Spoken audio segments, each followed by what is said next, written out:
There are many changes and additions fans of the Destiny franchise are looking forward to, come this September when the next big DLC, Shadowkeep, finally releases on September 14th. One of these big additions that almost everyone is looking forward to is Armor 2.0, which Bungie promises to be a big evolution of the current armor system. And it's something I'm extremely excited for, as it promises to give us reason to grind Destiny week after week for those small percentage upgrades. Well, it turns out now fans will have armor sets coming out on July 30th that they can start the grind for. Let me first start off by saying that these are some of the coolest armor sets I've ever seen in any game. And Bungie's art team continues to surprise me and surpass my expectations. I'd even go as far to say that Bungie is some of the best in business for armor designs in all of gaming. But alright, back to the point of the video. This annual month-long holiday event begins next week and is not doing the same thing as it did last year by remastering old Destiny 2 missions to make them tougher. Instead, it'll be introducing a new activity called the European Aerial Zone, where players can traverse floating rocks while battling mini-bosses and looting chests. And there's also a cool system around elemental orbs as well. Enough solar orbs will give you an AoE burn effect, enough void orbs will give you invisibility on crouch and true sight, and enough arc orbs will give you bonus speed, better melee, and sword damage.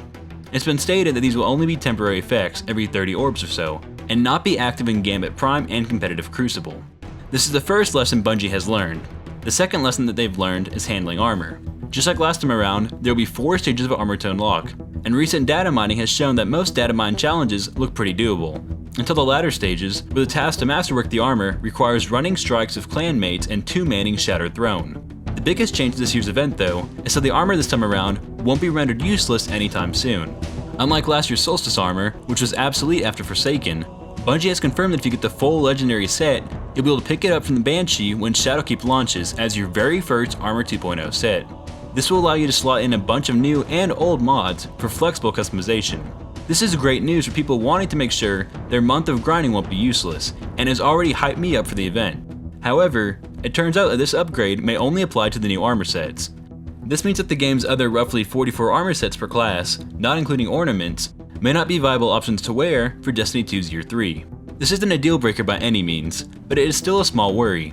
I had assumed that basically all armor players owned would be brought forward as blank states for players to upgrade and infuse in order to be made powerful once more.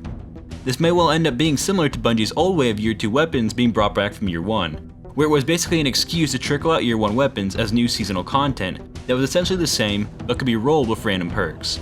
Right now, also as it stands, we still have a ton of older weapons that have been left behind and never made the leap forward. Now, I can understand to an extent not wanting all weapons to remain powerful, and that new weapons should become the meta as the game evolves, but with Armor 2.0, I really figured that the main point was to always have your Guardian look how you want, while also having it play how you want, so I really don't want to have to refarm all armor pieces in Shadowkeep, just so that I can use armors that I like again with the Year 3 evolution. There's still plenty of time though before Shadowkeep comes out, so Bungie may have already fixed this and just not announced it yet. Overall though, the Solstice Armor event looks like a lot of fun, and the armor looks amazing visually. Especially the neon elemental effects around the armor. They give off a Mass Effect Sentinel vibe. Enough with what I think though of this upcoming event and my one minor worry. What do you all think of this? Are you excited for this event? Will you be participating in it? And do you care or not care if most of the armors in the game don't receive the Armor 2.0 upgrade? Let me know down in the comments below. If you like this video and you want to see more like it, be sure to leave a like, share the video, and hit that subscribe button. And I'll see you all on the next Shepherd Gaming video. Keyless Ally.